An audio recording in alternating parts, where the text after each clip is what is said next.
मालूम हो जाए दीपक। नमस्कार दोस्तों, दर्शकों, आप देख रहे हैं आजकल भारत नई शिक्षा नीति के विरोध में लगातार 2 दिनों से आयशा के नेतृत्व में डीएम कार्यालय के सामने भूख हड़ताल जारी है। और इस भूख हड़ताल में अब से कुछ ही देर पूर्व जीरादेई के कामरेड विधायक अमरजीत कुशवाहा पहुंचे हैं और यह भूख हड़ताल अनवरत जारी है। और लगातार आयशा के नेता अपनी मांगों पर अड़े हुए हैं। इनकी मांग जो विश्वविद्यालयों में फीस वृद्धि की गई है, जो नई शिक्षा नीति है, तमाम उन मुद्दों को लेकर के इनकी मांगे हैं। और इन मांगों के समर्थन में लगातार 2 दिनों से यहाँ छात्र नेता और अभी कुछ देर पहले यहाँ के जो विधायक हैं अमरजीत कुशवाहा पहुंचे हैं और इनके नेतृत्व में यहाँ आमरण अनशन चल रहा है। हम लोग से जुड़ गए हैं जीरादेई के विधायक अमरजीत कुशवाहा। इनसे जानेंगे कि आखिर नई शिक्षा नीति में ऐसी क्या है, ऐसी कौन सी बात है जिसे लेकर के आयशा लगातार विरोध कर रही है। बात है इसमें कि सीबीएसई लागू। विधायक जी, लगातार आपका जो अनुसांगिक संगठन आयशा है उसके द्वारा लगातार नई शिक्षा नीति का विरोध किया जा रहा है। ऐसा क्या शिक्षा नीति में है जिसे लेकर के माले के जो अनुसांगिक संगठन है माले भी इसका विरोध कर रही है, क्या कारण है इसका? सबसे पहले तो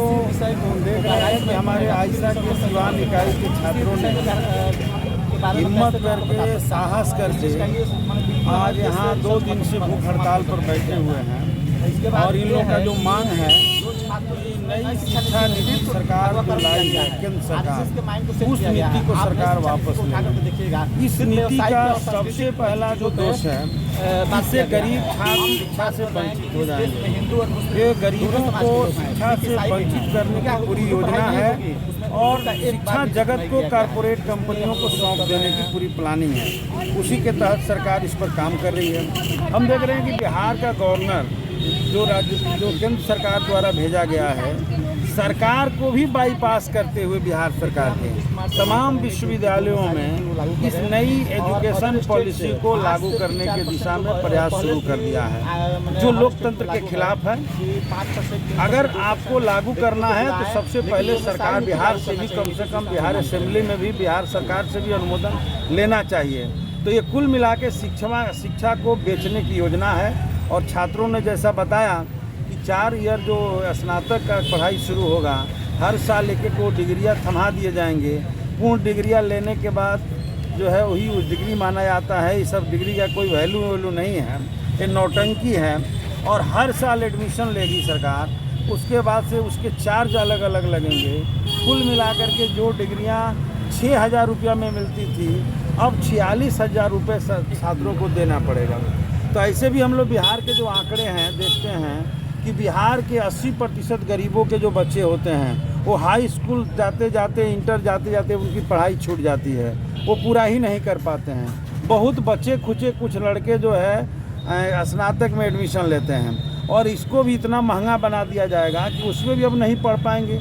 तो एक तरह से गरीबों को शिक्षा से वंचित करने की पूरी योजना है।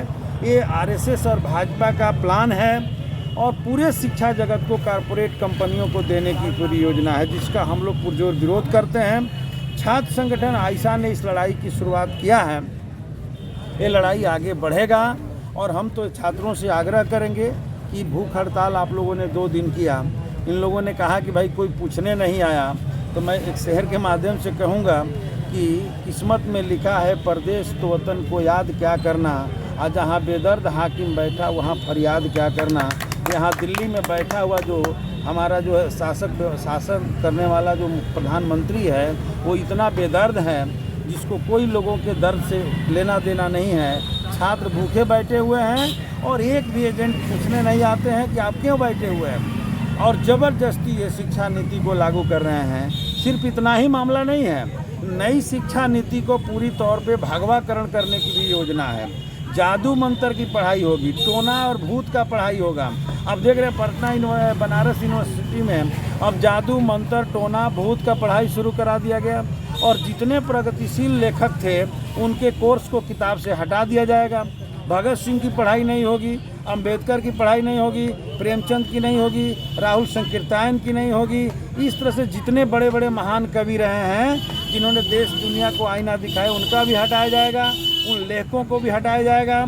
और भारत के इतिहास के कोर्स से मुगलों के इतिहास को भी लोग हटा देना चाहते हैं। तो इतिहास के यथार्थ रह ही क्या जाएगा। इसलिए कुल मिलाकर के शिक्षा का भगवाकरण और शिक्षा का कारपोरेटीकरण की योजना है और इसको हमारी पार्टी भाकपा माले बर्दाश्त नहीं करती है और हम छात्र संगठनों को पूरी तौर पे समर्थन देते हैं कि आने वाले दिनों में आप इसी बिहार के धरती से, जो जेपी की धरती है, 74 खड़ा हुआ था, आप लोग फिर एक बार शिक्षा बचाने के लिए 74 जैसे आंदोलन खड़ा कीजिए और उस आंदोलन के साथ हम सब लोग खड़े होंगे। और आने वाले दिनों में सिर्फ शिक्षा बचाने की ज़रूरत नहीं है, अब देश भी बचाने की ज़रूरत है। देश में लोकतंत्र को ख़त्म किया जा रहा है, देश के संविधान को तहस नहस किया जा रहा है और आगे तो यहाँ तक योजना है, जब बिहार में विपक्षी दलों की बैठक होती है तो हमारे देश के प्रधानमंत्री बौखला जाते हैं, मध्य प्रदेश में भाषण देते हैं, धमकी देते हैं और कहते हैं कि सबका जो है भ्रष्टाचार का रिकॉर्ड खंगाला जाएगा। ये सबका मामला नहीं है, वो विरोधियों को निशाना साधते हैं और कहते हैं कि आपका रिकॉर्ड खंगाला जाएगा। खंगालेंगे और जेल भेजवाएंगे। हम कहना चाहते हैं कि कितना आपके जेल में जगह है, जेल का जगह और बढ़ा लीजिए। हिंदुस्तान की पूरी जनता जेल जाने के लिए तैयार है, लेकिन मोदी के सत्ता को बर्दाश्त करने के लिए तैयार नहीं है। वो लोग जेल जाएंगे। आप किसको भेज दीजिएगा? आप तेजस्वी को भेजिएगा, आप राहुल को भेज दीजिएगा, आप अखिलेश को भेज दीजिएगा, आप दीपंकर भट्टाचार्य को भेज दीजिएगा, किसको किसको भेज दीजिएगा? ये सारे नौटंकी जो चल रहे हैं कि डरा करके, आपने क्या किया महाराष्ट्र में, आपने देखा कि डरा दिया गया। वो डरा करके कुछ एमएलए खरीद सकते हो, हिंदुस्तान के जनता को नहीं खरीद सकते हो। आने दीजिए, 24 में लोग हिसाब लेंगे, शिक्षा का भी हिसाब लिया जाएगा, रोजगार का भी हिसाब लिया जाएगा और पुलवामा में हमारे जवानों को आपने जो मरवाया है उसका भी एक एक कतरा खून का हिसाब लिया जाएगा और 24 में जनता वहाँ भेजेगी जहाँ से आप आए हुए थे। आप खुद कहते हैं कि मैं जहाँ से आया हूँ वहाँ जनता भिजवाएगी। इसलिए लड़ाई आगे बढ़ेगा और मैं आपके चैनल के माध्यम से इन छात्र नेताओं से आग्रह करूंगा कि आप लोग आमरण अनशन जो आप कर रहे हैं, भूख हड़ताल, इसको समाप्त कीजिए और अगली लड़ाई की तैयारी कीजिए। हम सब लोग। जयशंकर जी, क्या कहेंगे? लगातार आपका जो छात्र संगठन है आइसा, उसके द्वारा 2 दिनों से यहाँ पर भूख हड़ताल किया जा रहा है और जिला प्रशासन के कान पर जूं तक नहीं रहेगी, कोई जिम्मेदार पदाधिकारी इनसे मिलने तक नहीं आया, तो ये क्या दर्शाता है?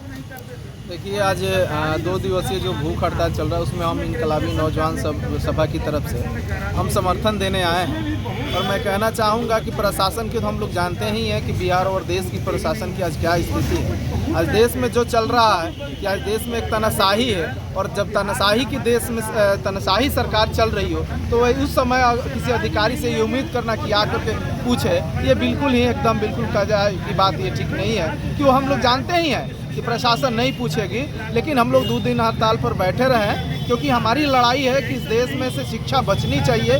हम जो 3 साल की कोर्स पहले ही 4-4 साल 5-5 साल में हो रहा था उसको और अब 4 साल करिएगा तो 8-8 साल में होगा। हमारे नौजवानों के पास, हमारे छात्रों के पास पैसे नहीं है और पैसे नहीं है तो इसलिए शिक्षा मिल नहीं पा रही और आप उस देश में आप शिक्षा को भी प्राइवेट कर रहे हैं। 5,000 वाला 3 साल में ग्रेजुएशन कोर्स हो जाता था, अब 25,000 से 30,000 लगेगा। अभी हमने डीयू में एक न्यूज़ देखा कि 2 छात्र जाकर के एडमिशन लेते हैं डीयू में, जब वहाँ के फी का स्ट्रक्चर पता चलता है तो 1 साल का उनका हॉस्टल चार्ज 1,20,000 है और फी है 50,000। आप सोचिए किसी गरीब का, किसी दलित का, किसी मजदूर का बेटा कैसे वो पढ़ेंगे। तो इसलिए ये सरकार, मोदी सरकार देश के छात्र विरोधी है और पूरे देश से छात्रों को शिक्षा से वंचित करना चाहती है और एक बार देश के गरीब मजदूर नौजवान छात्र शिक्षा से वंचित हो गए तो आने वाला दिन में वो रोजगार से वंचित हो जाएंगे और पूरे देश के लोग गरीबी और मजबूरी से पूरे तबाह और बर्बाद हो जाएंगे।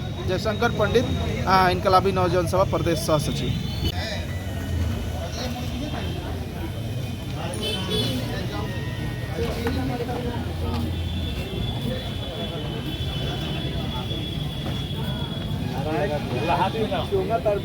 खड़े हो जाइए।